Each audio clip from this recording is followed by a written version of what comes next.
Welcome to 33 Founders, a series about founders of the coolest startups. Brought to you by 33 Voices and hosted by Chase Jennings and Jenna Abdul.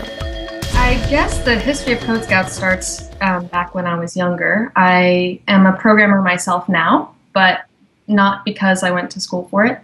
So I had actually originally intended to get a computer science degree, but I also wanted a French degree because French is sort of my other love, well, languages in general, which I guess is related to programming because of the whole language thing. I don't know, it feels similar to me anyway. But the computer science department at my college basically said, oh, well, we don't allow double majors. And I was 18, so I was like, oh, well, that's a bummer because now I can't study computer science. And they were like, okay, bye. So I ended up studying geography. They had geographic information systems stuff at the college I went to. So I learned about databases and still got to work with computers and stuff. And then, ended up later on becoming a programmer anyway. But I learned from books and from friends and just from trying things out myself. And I did it sort of by myself. I didn't have anyone else there that was learning. I had friends around that knew how to code, but not that were in that process I was in. And it was just sort of lonely, and I probably would have given up. I swear I thought I was too stupid to code for a long time. And people around me basically said, we know that isn't true. You're doing a great job. I know it feels overwhelming now, but you'll get there. And, with their support, I did. So I've been programming professionally, I guess, for 8 years now. And so I have a lot of people come to me and be like, oh, how did you do it? Like, well, I sat down with a book and I laid it across my arm and it absorbed. No, it was difficult. It was a lot of work. It was a lot of frustration. And I think it would have been easier if I had had friends that were around me doing it too. So, anyway, the tech scene doesn't have a whole lot of women. And as the organizer of the Portland Python user group, Python is my favorite language, I guess, the one I code in mostly, and I'm really involved with the community. I organized the Portland Python user group. So in the user group, I would often be the only female. And I was leading it. So I would be the only woman and in the front, like on the stage, which is just... it was fine. All those guys are my friends because we hang out, at least once a month for the last 5 years. But it was just a little bit weird. And finally I thought, oh, I'm going to see what I can do to, change this. And I was at the annual Python conference, PyCon, and I saw a talk by a couple friends of mine who were giving these workshops for women to learn like the basics of Python in Boston. And they measured their success by the percentage of women at the Boston Python user group. So I thought, well, maybe I could do the same thing. So actually, the woman that was doing this, one of the people that was doing this, her name's Jessica. She's a friend of mine. So she flew out to Portland to do one of these workshops with me and help me get started. And it was really cool. We had tons of women emailing me and being like, oh, I really want to take this class. I really want to get started. And we couldn't even fit them all. We still have a waiting list of people that want to get started with Python. And it actually worked. It increased the percentage of women that come to the Python user group. And a lot of women started basically after the workshop, they still wanted to hang out and study together. So they would meet up in small groups at their house. They would ask me to join them so that I could help them with problems and stuff. And after seeing that happen sort of organically, I thought, oh man, I would have loved that when I was learning. So maybe what I should do is just create that because, there's all sorts of resources out there where you can learn how to code, but finding other people, especially other women that are also learning, that's the hard part. So that's how Code Scouts was born. Basically, at first I was like, oh, I'll make a school. So I worked for a few months trying to build a school. And, well, part of it was like, I don't really want to teach. Teaching's okay, but I don't want to teach all day, every day. And I thought, you can learn the same stuff from a book. It might be a little more difficult, but like I said, finding each other, that's what's hard. So it morphed from being a school into being just more like a party. I like parties. I like getting my friends together, organizing things. And so it morphed from a school into basically a once a month coding party. and that's where we're at.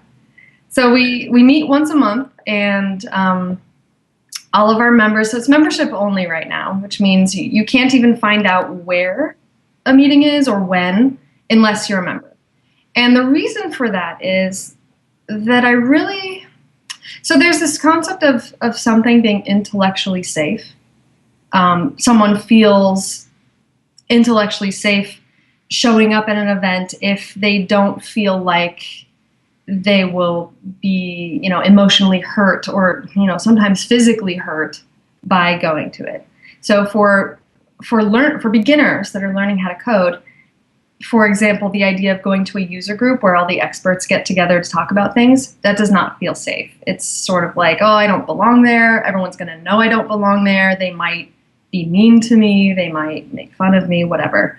And if you can reduce those expectations down to, they'll be nice, there'll be other people that are at the same place as you, then it becomes safer. So basically, in the terms we all know, I wanted to keep the trolls out. There's lots of trolls on the internet, and, they like to pick on people that are just learning, which is sad. Can you also call those people programmers? Well, I mean, I think there's a orthogonal thing going on there. You can be a nice programmer. Like, I think some programmers, they don't really mean to be mean. They're just trying to be funny and joke with each other. And then there are people that aren't programmers that just are really nasty to beginners for whatever reason. I don't know what it is, but yeah, so we wanted to protect people that were just learning from stuff like that. So we made it closed. And there are some problems that we're running into with it being a closed thing that we're working on. But so yeah, right now it's basically like a private party for mostly women who are learning how to code. So, regrettez-vous que vous n'avez pas appris le français? Moi, non, j'ai appris le français. Wonderful. What do you think you'd be doing, though, if you didn't pursue that, or if you didn't pursue Code Scouts? Well, I probably would be doing what I was doing before, which is just being a programmer for somebody else. And I mean, I guess I still do that. So Code Scouts is volunteer work. I don't get paid for it. I would love for that to change because I would love to be able to do it all the time. But right now it's a labor of love, and I do programming work by contract in order to, pay my bills and whatnot. So, I mean, I guess I don't know what I would be doing. I'm sure I would be organizing parties of some other type. I mean, I've been organizing parties since I was 12.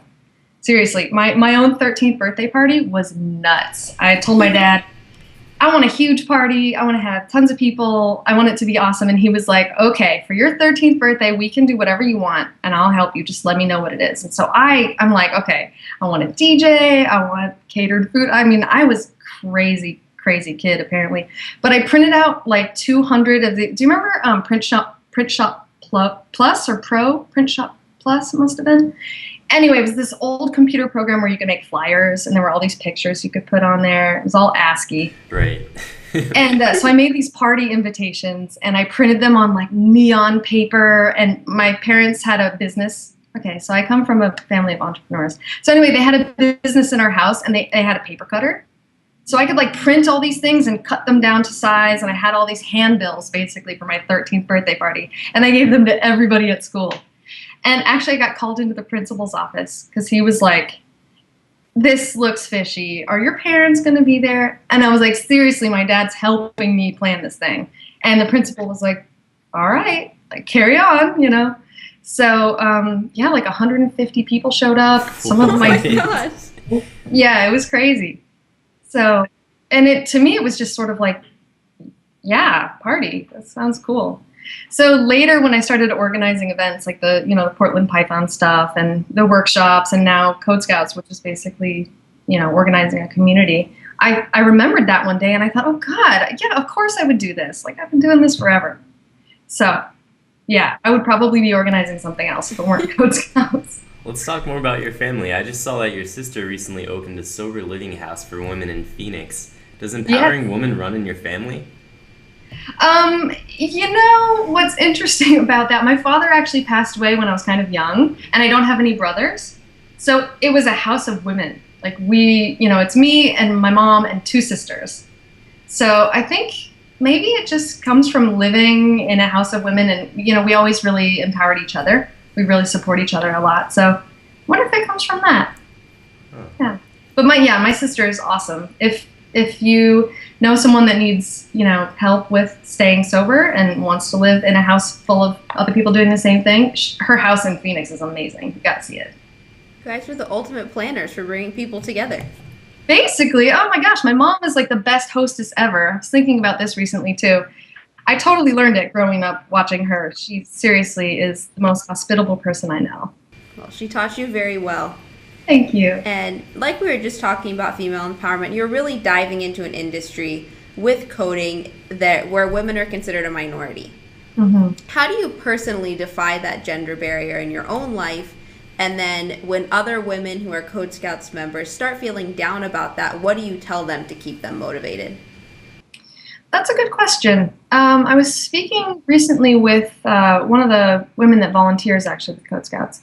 And I don't know if it was that she had an interview or, oh, I remember what it was. Okay, she was at a conference and she talked to a lot of people that were hiring. So I'm sure you're familiar with the tech scene, everybody's hiring, which is part of the reason why I think Code Scouts will be so successful, because there just aren't enough programmers to go around.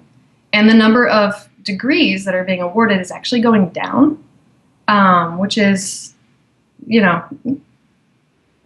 crazy. It's kind of crazy when, computers are everywhere and it seems like, an industry that everyone should go in. But,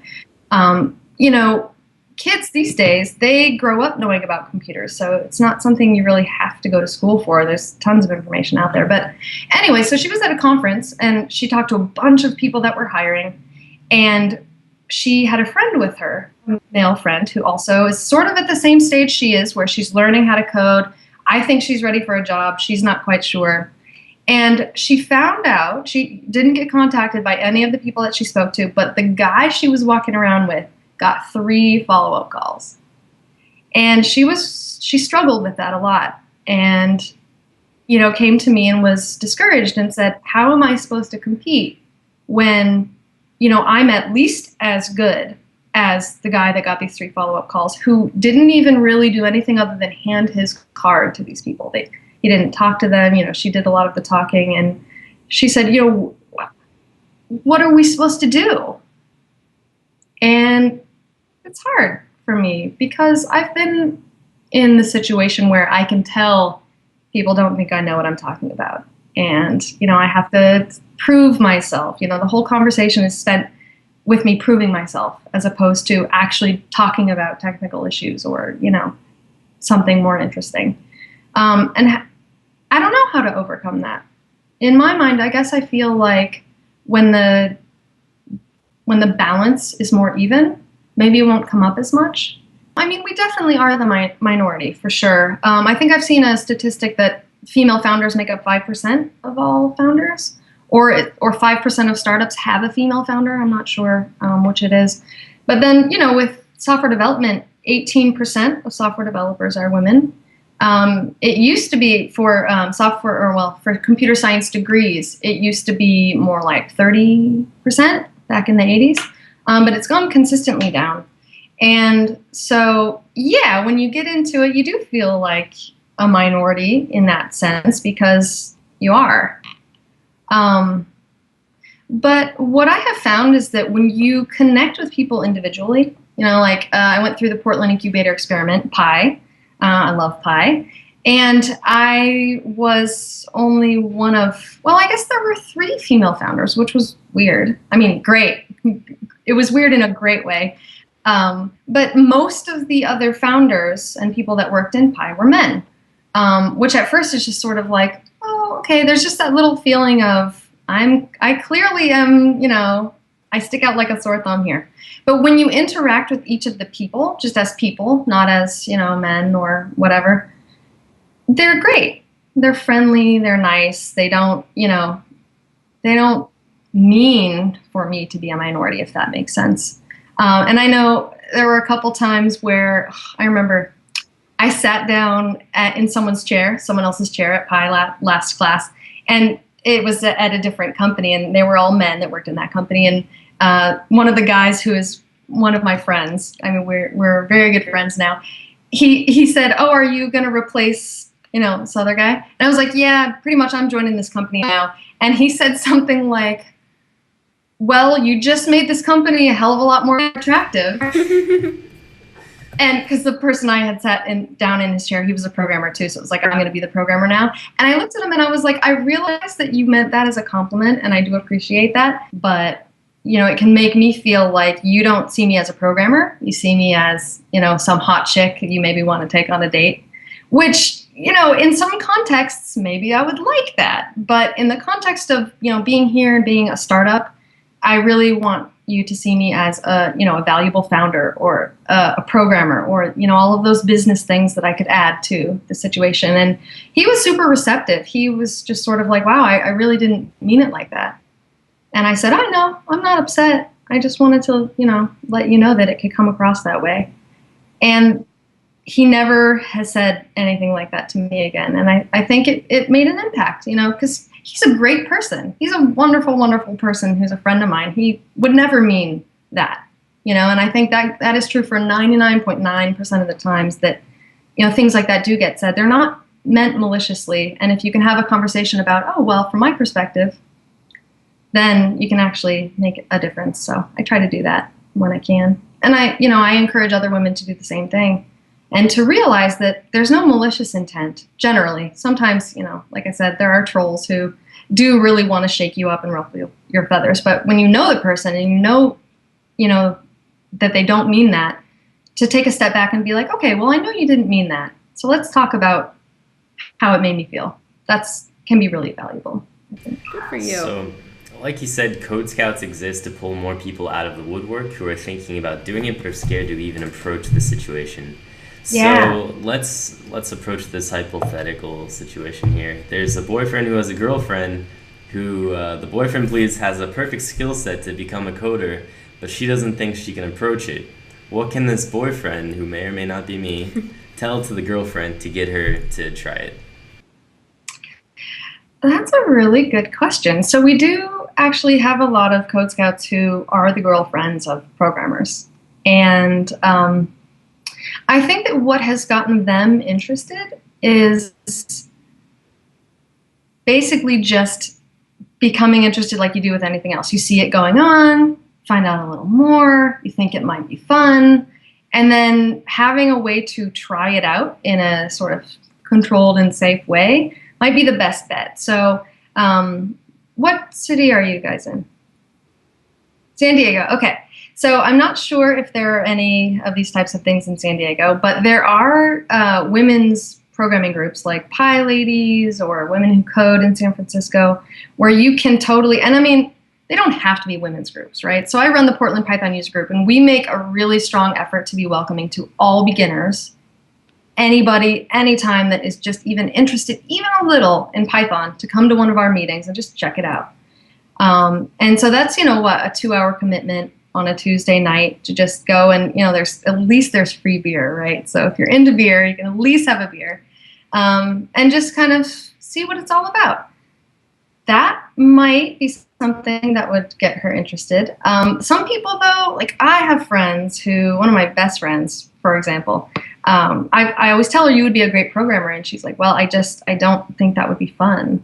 I don't find it interesting. So even though I would be good at it, don't want to. And, for me, I love programming. So I'm like, oh, girl, you're silly. You should check it out. But, it's like, I don't like the color blue.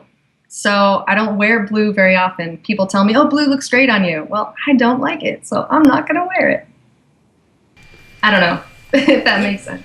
No, it totally does. And it's no doubt, though, that coding definitely takes a lot of dedication to learn. It's not something you can just pick up really fast. So for someone like me who, as you said, I think it would be really difficult, what advice would you give me, or how would you encourage me to keep pushing through that learning process?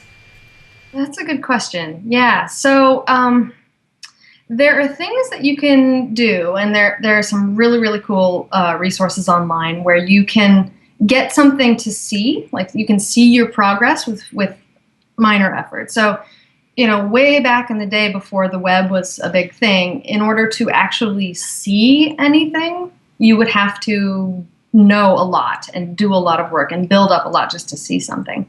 But these days, there are, things you can use online like Code Academy or, Try Ruby or Try Python, where you can, go through a little tutorial, and at the end you might have, a little calculator or a website that has your name on it, which is pretty cool the first time you make that happen.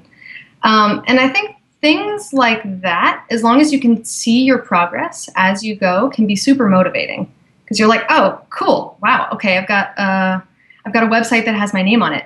Maybe I could make a website that will print a name that you enter in a text box. And, now you made that. Oh, cool. And then you're like, wow, maybe, this is getting pretty awesome. What was the first thing that you coded and really got you excited? Oh, that's a good question. The first thing, I think the first thing that really, really got me excited was, it was like late 2005, early 2006, and it was my first, I'm getting paid for this type of work. And my former partner, he was a programmer. He was the one that really, really helped me get started with it. He did consulting stuff.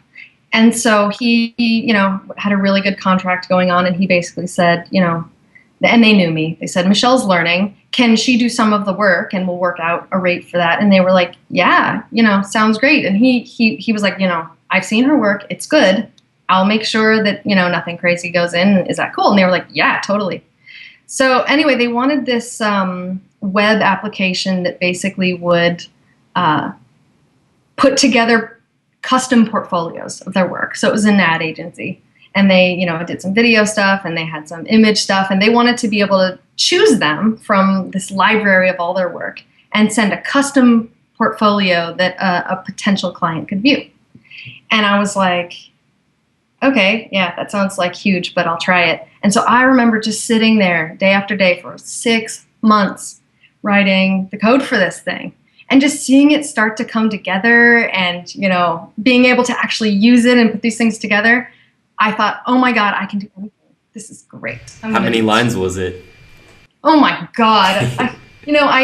I don't have the code now, which is probably a good thing, because I would die of mortification.